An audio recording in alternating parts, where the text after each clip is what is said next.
જય જય સ્વામી સમર્થ.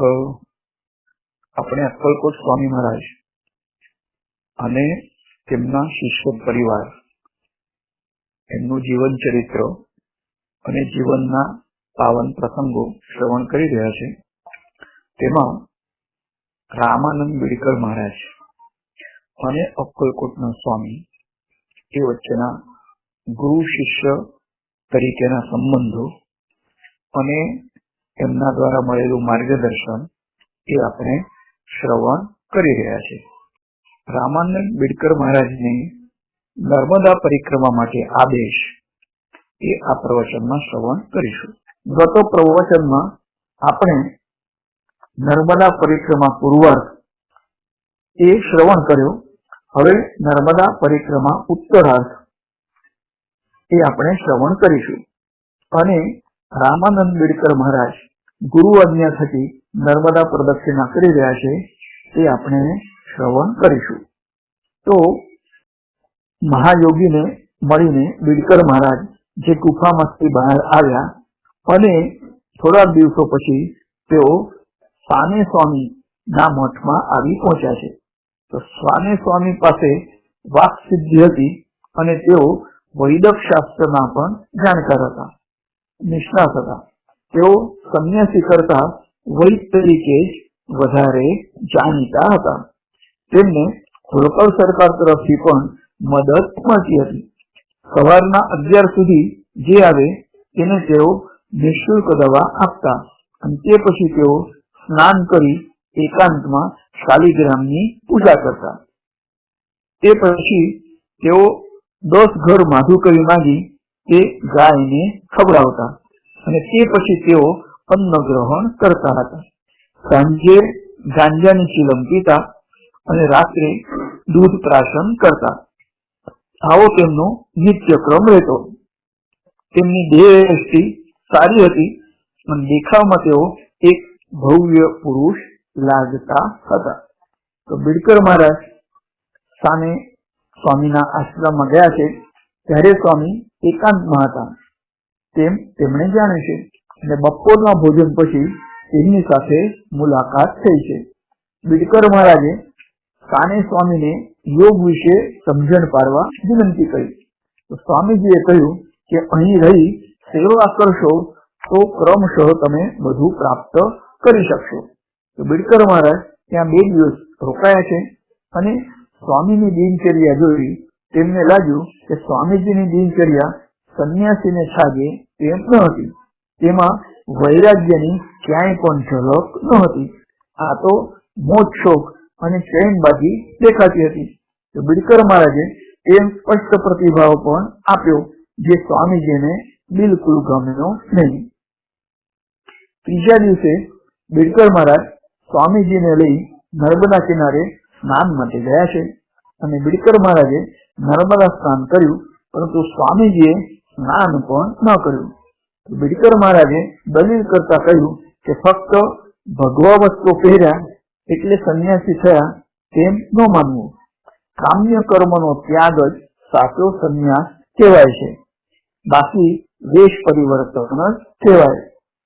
વેશ પલટો કરી શ્રેષ્ઠ તરીકે પોતાને નવાજવું એ ઉન્નતિ નથી પરંતુ અધોગતિ છે. બીડકર મહારાજે વધુમાં જણાવ્યું કે આ પ્રકારના સંન્યાસી થવું તેના કરતા ગૃહસ્થાશ્રમી રહેવું બેટર છે. તો બીડકર મહારાજનો ઉપદેશ ચાલુ જ હતો અને તેમણે વધુમાં કહ્યું કે આ અમૂલ્ય જીવન વેડફાઈ જશે. કાચમણી ફૂટી જાય તેમ દેહ ભસ્મીભૂત થઈ જશે. તો સ્વામીજીને આ ઉપદેશ કરવો લાગ્યો અને તેમણે દલીલ કરતા કહ્યું કે વાસ્તવિક રીતે અમલમાં મૂકવું આ બધું અઘરું છે. આ ખીણમાં નીચે ભૂસકો મારો એમ તમને કહેવામાં આવે તો તમારી શી દશા થાય તે તમે વિચારજો. તો સ્વામીજીએ ભૂસકો માર એમ કહેતા જ બીડકર મહારાજે ઊંડી ખીણમાં ભૂસકો મારે છે અને સ્વામીજી એકદમ ગભરાઈ ગયા. કદાચ બ્રહ્મ હત્યાનું પાપ તેમને લાગે. સાને સ્વામીને તરતા આવડતું હતું, પરંતુ નીચે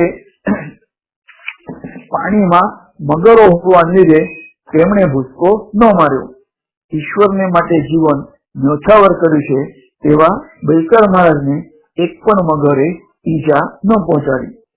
બિડકર મહારાજ પાણીની બહાર ન દેખાયા એટલે સાને સ્વામીને દુઃખ થયું અને થોડો સમય રાહ જોઈ સ્વામીજી મઠમાં પાછા ફર્યા છે.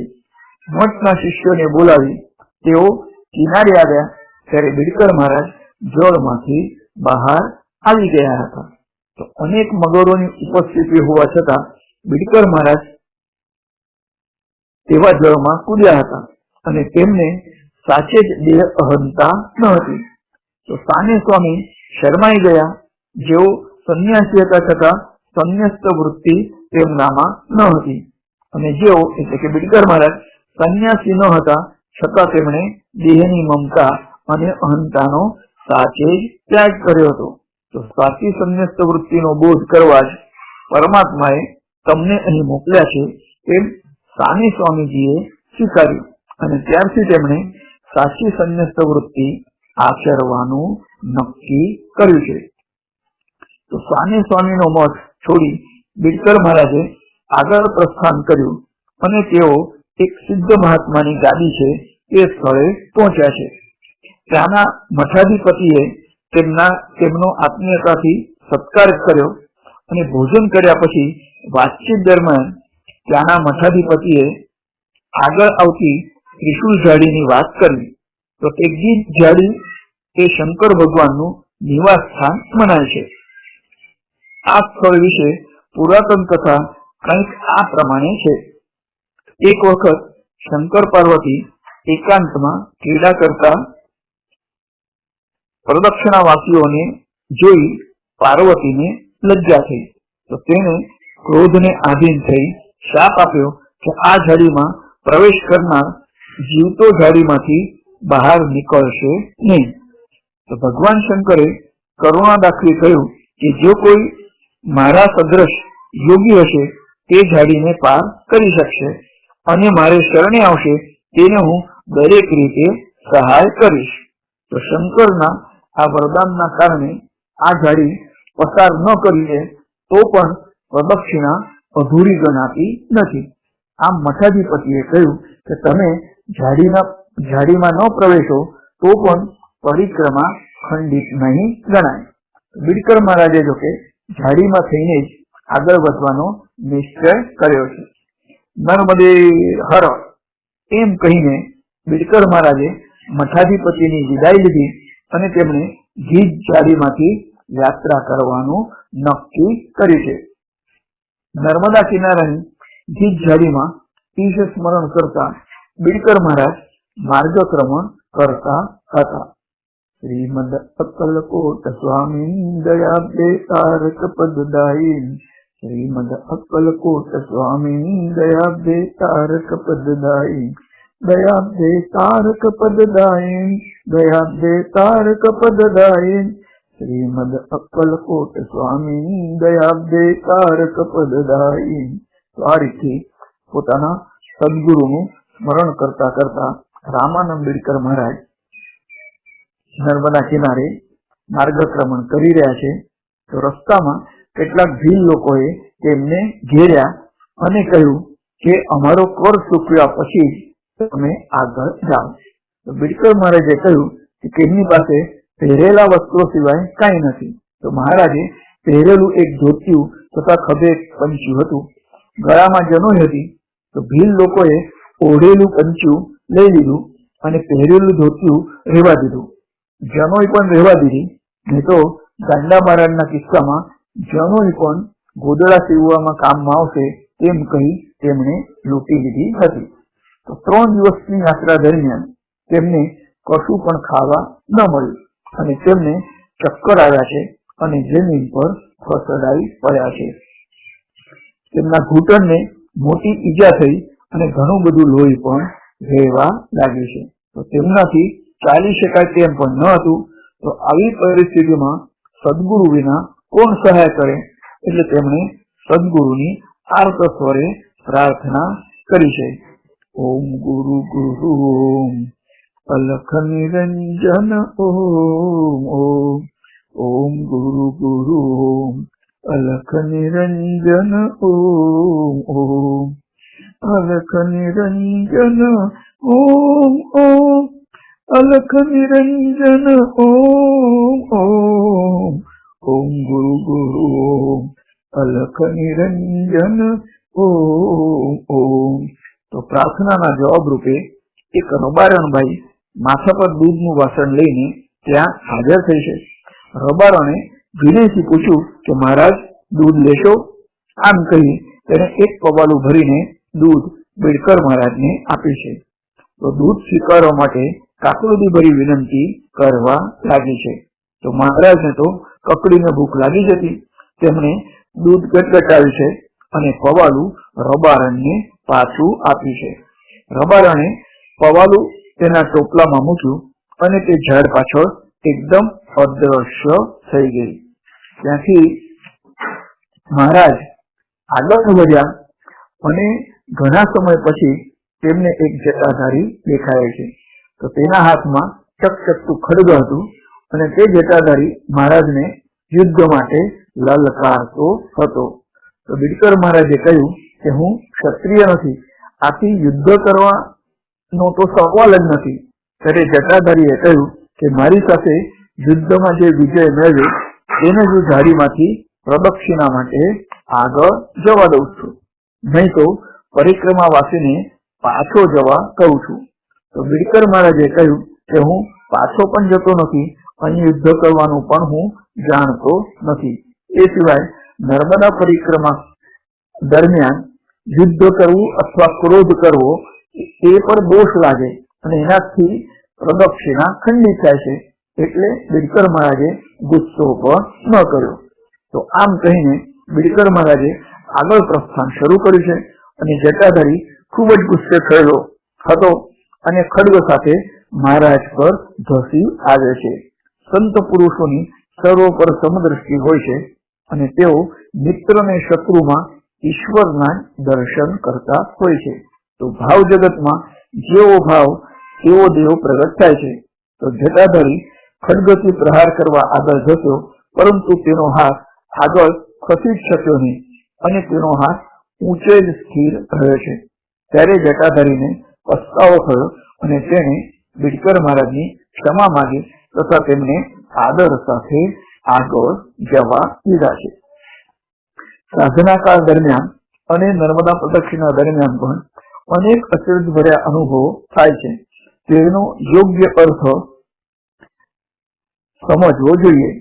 મહારાજ ત્યાંથી આગળ વધ્યા અને બીજે દિવસે વિઠ્ઠલ ચૈતન્ય નામના યોગીનો તેમને ભેટો થયો છે। તો યોગી મહારાજને તેમના આશ્રમમાં આદર સહિત લઈ ગયા છે। બીડકર મહારાજ અહીં 2 દિવસ રોકાયા છે અને યોગી રાજે મહારાજને એક કંદ ખાવા આપ્યું છે, તેથી મહારાજને 5-6 દિવસ સુધી બિલકુલ ભૂખ ન લાગી। તો યોગનું આલંબન કરી શીતોષ્ણાદી દ્વંદ્વને કેમ જીતવા તે બીડકર મહારાજ વિઠ્ઠલ ચૈતન્ય યોગી પાસેથી શીખ્યા છે। વિદાય લેતી વખતે યોગીરાજ બોલ્યા કે હવે નર્મદા પરિક્રમાની સમાપ્તિ અહીં જ કરું। તો બીડકર મહારાજે દલીલ કરતા કહ્યું કે મેં ગુરુ આજ્ઞા અનુસાર આ પ્રદક્ષિણા શરૂ કરી છે, આથી તેને પૂરી કરીને જ સંતોષ માનીશ।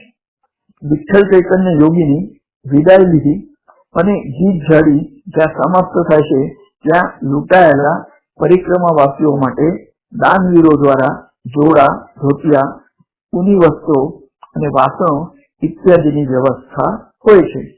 મહારાજને વિનંતી કરવામાં આવતા તેમણે કશું જ સ્વીકાર્યું નહીં। એક દાનવીર શેઠ તેમના પગ પકડી કશું સ્વીકારવા વિનંતી કરતો હતો, તો બીડકર મહારાજે એક પાદુકાની જોડ અને પીવા માટે તાંબાનું પાત્ર સ્વીકાર્યું છે। તો દાતાને અપાર સંતોષ થયો અને તે દાતાનું એક મહત્વનું કામ થવાનું હતું, તે કામ સફળ થઈ તે શેઠને ઘણો જ લાભ થયો હતો। આ વાર્તા ફેલાતા ઘણા લોકો મહારાજ તરફ આકર્ષાયા, પરંતુ આ તો લોક ઉપાધિ કહેવાય। આથી મધરાતે બીડકર મહારાજ એકલા જ કોઈને જાણ કર્યા વગર આગળ વધ્યા છે અને વચ્ચે ક્યાંય ન રોકાતા તેઓ ભરૂચ નજીક નર્મદાના મુખ પાસે આવી પહોંચ્યા છે. તો નર્મદાના મુખ પાસે મહારાજ એક ઝાડ નીચે રોકાયા અને રાત ત્યાં જ તેમણે પસાર કરી છે. બીજે દિવસે મહારાજ જ્યાંથી નીકળ્યા હતા ત્યાંના 2-3 શ્રીમંત શેઠિયા તેમને શોધતા અહીં આવ્યા છે. કોઈ પગે પડે છે, કોઈ દંડવત કરે છે, કોઈ તેમનો મહિમા ગાય છે તેવી વાત બની. તે દિવસે ત્યાં મેળો હોવાથી પુષ્કળ ગીર્દી હતી, પરંતુ બીજા ડેરાજીઓ કરતા મહારાજ પાસે વધુ લોકો એકઠા થયા હતા. એક ગોસાઈ ડેરાજી ત્યાં હતો. મહારાજ પાસે શ્રીફળ અને ફળોનો ઢગલો થયો તો ગોસાઈને આ બધું ન ગમ્યું. તેને મહારાજ પાસે આવી પીને કો ગાંજા લાવ એમ માંગણી કરી તો મહારાજ પાસે ગાંજો ન હતો. આથી ગોસાઈએ અપશબ્દોનો વર્ષાવ કર્યો અને ગોસાઈ ગાંજા માટે પૈસા માંગવા લાગ્યો તો મહારાજે પોતાની પાસેનું તુંબી પાત્ર તેને આપ્યું છે. ગોસાઈએ તુંબી પાત્રને આમ તેમ હલાવતા તેમાંથી ગાંજો નીચે ઢોળાયો છે. ગોસાઈને આનંદ થયો અને મહારાજની મહત્તાનો પણ તેને ખ્યાલ આવ્યો છે. ગોસાઈએ મહારાજનો જય જયકાર કર્યો અને આ વાત આખા ભરૂચ શહેરમાં પ્રસરી છે. ભરૂચ સુધી નર્મદા પરિક્રમા કરતા કરતા બીડકર મહારાજ આવ્યા છે અને એના પછીની જે એમની પ્રદક્ષિણા છે એ કથા આપણે આવતા પ્રવચનમાં શ્રવણ કરીશું. જય જય સ્વામી સમર્થ.